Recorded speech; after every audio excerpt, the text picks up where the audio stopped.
Hey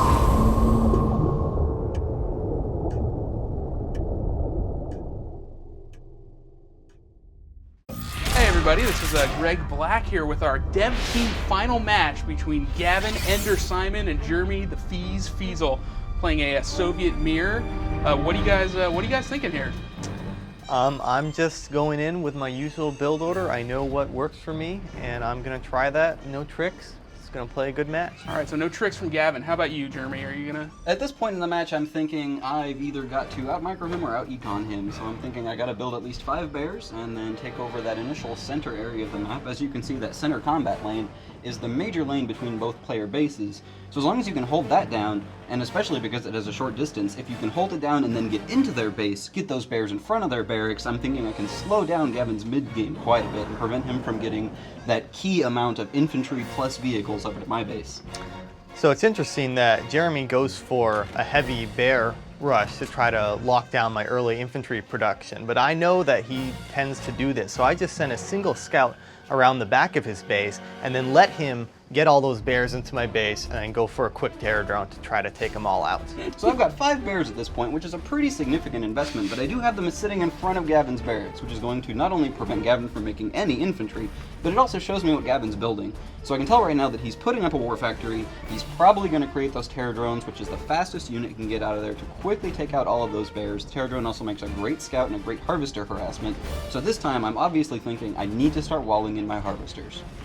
And why did you leave all 5 bears there as opposed to say just one? He really wanted to see what I was doing in my base. Obviously, it was more intimidating than leaving one bear. I mean, you see one bear and you think, well, maybe I can take a bear and then take that bear out. But if you see 5 bears, well, you're going to go for spiders. That's right. And here we go. Here we got a wall now in high-level play. I love this. So this wall is strategically designed to block out not the whole refinery, but only one half the refinery. You can see the cost is fairly low, and as long as you get 2 build grid squares, both on the side of the refinery and on the side of the ore node, you can block off that entire side from not only terror drone direct harassment, but the terror drone's secondary ability, which at this point in the game is just as good at taking out your economy. Ooh, and look at that! That terror drone just pops there. Yep, I was heading after those bears. He got a whole bunch, but eventually ran into the sickles. The sickles aren't going to do much good out on the water here. Here you can see Gavin Simon's key strategy of send terror drones all over the map and see everything that I'm doing. He does this very well. Yeah. In this case, I did get that scout into your base, so I saw your building wall, so I stopped my terror drone production after that, just one. I wanted to scout your water expansion to see if you're going that direction or not, because I knew if you weren't going to go there, you were going to expand to the only other land expansion. So you can see that Gavin has not only walled in his things in a very similar way, but he's also already expanded out to the water, and that's probably where he's going to create most of his tech structures, realizing from that single terror drone that I don't have any water-based structures, so I'm going to have a very difficult time taking out anything he sticks out on the water here. And here you can see our first major battle. Gavin Simon casts Cash Bounty on his units in order to get some sort of income back from either destroying some of his units or some of my units, but I quickly destroy his oil derrick and then jump down to the lower level. The only problem is that I can't get those sickles out until that jump cooldown is up because they're stuck in that particular area. So I'm spending my time microing these 2 terror drones. My plan at this point is to have one of them lock down that harvester and then use the other one to lock down sickles, which you can see happens, but here's one of those key instances of too much micromanagement. I tried microing that second thing to stop his sickle when it was already auto-attacking, and it missed, and that gave Gavin this key opportunity to take down both my terror drones and attack my base. Now, Gavin, what are you doing here? I'm seeing a lot of sickles heading into some, what were those, hammer tanks? Those were hammer tanks. I tried to press the advantage, which I did have in sickles, but Jeremy did a good job teching quickly, and he got enough tanks in time to force me to back away. Now, where are all those terror drones that you had? Shouldn't they be going after the hammer tanks right now? I only built one of them, but I've got to, now that I saw his hammer tanks and I'm behind him on the tech tree, I'm going to build a couple more right now. And Jeremy, what are you thinking here? So here I'm thinking that I obviously have the advantage by having more hammer tanks, and if I can micromanage my sickles really effectively, I can stop his terror drones. I realized that Gavin did this early expansion and was therefore going to be behind on tech, which is the reason that I quick tech, in the hope that I could push this advantage and move my MCV up and take that central expansion. And also at the same time I was thinking, well, if he's going to go for terror drones to directly counter my hammer tanks, I can easily get at him with twin blades and use his lack of anti-air support against him. And so this is what I'm thinking at this exact moment. I saw his terror drones, I saw his forces. I'm thinking I need to play defensive, I need to get those twin blades up, and I need to take some map control. It's interesting. I'm also thinking of playing a little bit defensive right now, which is why there's a lack of action, because I know he's got a tech advantage of me. My economy's probably a little bit ahead, but I'd like to hold there until I can get some hammer tanks of my own up, as you can see right now. And I can't help but notice the MCV rolling into the front lines. What are you Yep, gonna do well, there? he does have an advantage of me on hammer tanks and forces still, so I decided to bring along my MCV, which is a great counter to hammer tanks. Unfortunately, that strategy didn't work out so well, as Jeremy does a great job of sneaking a terror drone around the back and putting it into my MCV, and I have absolutely no way of repairing him. So when, I watch games played online where people use a strategy where they try and do the monster truck rally with their MCV. Normally that's sort of preceded by a crane being built.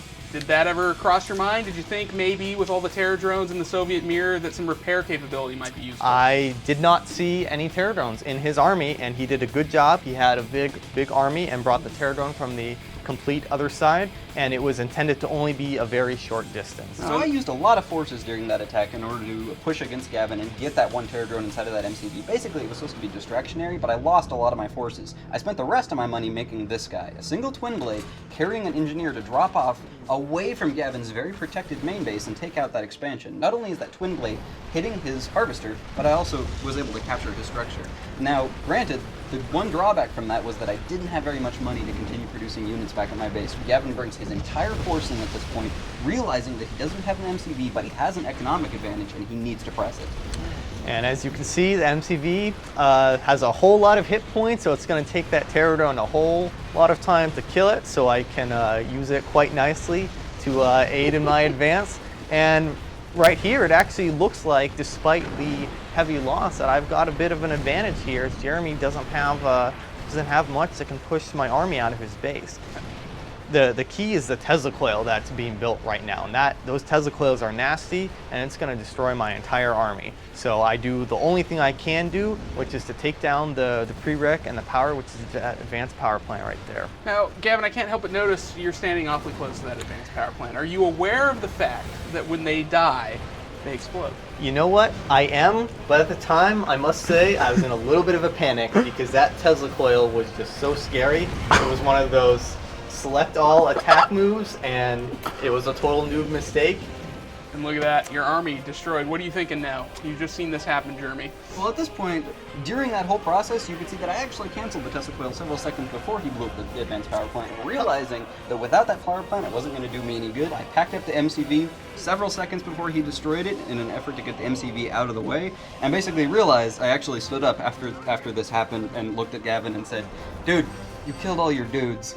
I was a sad panda at this point, and it was something I will learn. So I couldn't help but notice a couple of conscripts getting mowed down by those twin blades. What's your plan there with the conscripts? So at the time when I was in his base, taking out everything, I had all of my factories rally pointed into his base, knowing that I needed to get all my forces there without an MCV. It was all or nothing at that time, and those guys were just the leftover stragglers, and I think I was still dumbfounded by the mistake I made with the power plant that I let those two go. But Now at this point, I have one terror drone that snuck around the back of Gavin's base. He's general level right now, so he's moving really fast. He's able to withstand quite a bit of damage, and he's able to heal himself. So he's running in and out and trying to do some hits to Gavin's economy. We're both basically on the same economic level at this point, and I realized that I was behind on expansions, even though I was ahead on production structures. Realizing that Gavin was going to have to recreate his MCV, I expanded up to the upper level, and because both of us had our superpower plants destroyed, we're both back to Tech 1, so I threw down a single defensive turret, realizing that it would hold off most of those early game units and allow me to grab that expansion point and continue rebuilding while Gavin had to rebuild his MCV. And on top of that, because I have to rebuild my MCV, that means that to defend myself, I have to rely almost exclusively on infantry here, because that MCV has a $5,000 cost and a minute build time, and my over-reliance on infantry turned out to hurt me pretty badly later. Yeah, that can be a real dangerous strategy when you're talking about Soviet mirror, what with all their desolator airstrikes and whatnot. And given that we've both already gone cash bounty, we know that each other is going for desolator airstrike. We've thrown a couple of them down in the field, and here I'm making the same mistake though, making a grip of flak troopers in order to keep out, I was expecting at this point a large number of sickles to come into my base, and then jump down here, even bypassing the rest of my base. During this time, Gavin has also been micromanaging his terror drones. Here you see one that has already taken out my southern harvester. I was able to shell up the northern harvester and throw up a wall before it got up there, and I'm rebuilding my southern harvester, although I still do have the economic advantage. And so, what are we seeing right now, guys? We're just, oh, wow. Some harassment. Was that your desolator? Well, it certainly wasn't yours not having an MCV. So that is true. I had General Terror Drone up to the left who was sitting off in the water, and I was going to try to take out your units there in order to get him in and attack that unit, but you had a couple of sickles there, so I wasn't able to do anything. He basically sat off next to your water-based expansion points, just playing Prevent the Expansion for the rest of the game. All right, Gavin, now you've got your MCV back up. You got some, your war factories back in action. You got a bunch of flak troopers and sickles. What's the plan? So I knew I was still behind in tech because he, without having to rebuild his war factory, is going to get back up there. I put down a crane because I was floating a little bit of cash after all that action, and I was going to try to rebuild as quick as I can, but yeah, I needed to hold him off for just a little bit longer to get back in this game. And the bullfrog? He was harassing my base with some twin blades, and he kept retreating them back to his base in a fairly damaged state, so I was going to try to sneak around the back and see if I could catch one of them. You see a couple of them retreating right there. I was hoping the bullfrog could come around and shoot him down. Finish him off. All right, and neither of you have actually taken that ops post yet. Why is that? Both of us, I think, are pretty darn good at scouting in general. I had General Terror Drone around the back of Gavin's base running in and out and healing himself up. And Gavin, as you can see, just wantonly runs random things in my base, realizing that I'm bad at countering that.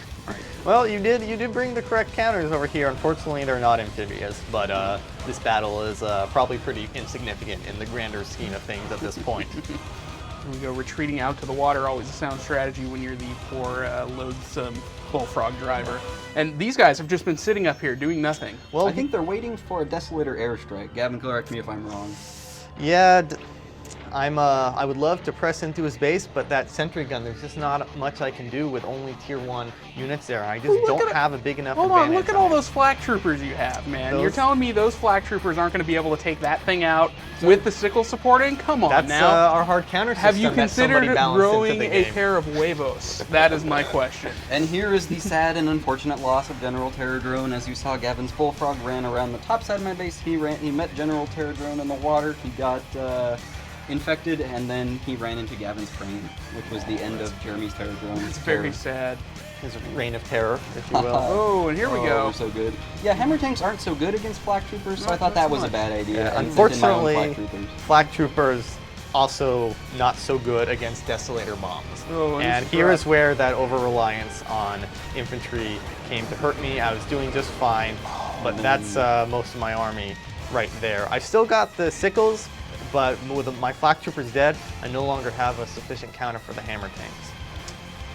That is rough right there. And Jeremy, do you have any repair capability at this point, or is that as a true hammer Soviet tank? player, I don't really believe in cranes and repairing. You should sacrifice for the motherland.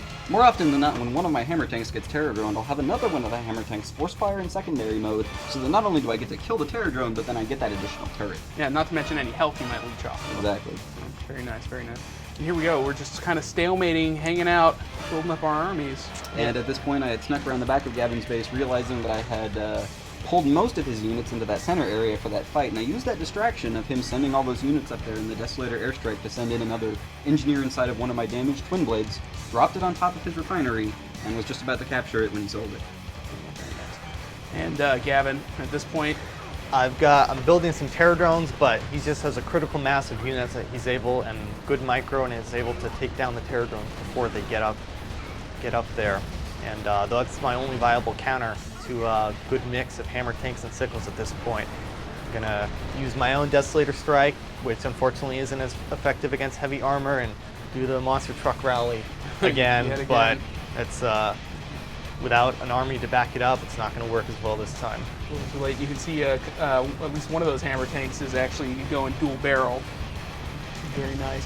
And do you have any sort of plan to fight this army off at this point, Gavin, or is it just a long I'm building as many flak troopers and terror drones as I can because he's got no infantry, so that's my best bet. But with him taking out that harvester there and him forcing me to sell my other refinery, my funds are quickly running dry. So at any point, did you consider retreating back out to the water and going for an all-naval strat? You see my MCV, and the use that it had. It got a couple tanks, it served its country valiantly against its country, but that was my one shot. And at the same time, Gavin's got to realize that I've got a lot of twin blades around, and I've got map control at this point, so it was really only a matter of time. And look at that, that's GG, an excellent game on both your parts. Gavin, dethroned finally after so many years. Jeremy, the new champion, how does it feel? Interesting. I've got a lot of more people knocking at my door asking for games now. And autographs, I'm sure. All right, well, thanks everybody. This has been the Red Alert 3 Dev Team Final between Gavin Simon and Jeremy Feasel. Good game. Good game. Good game.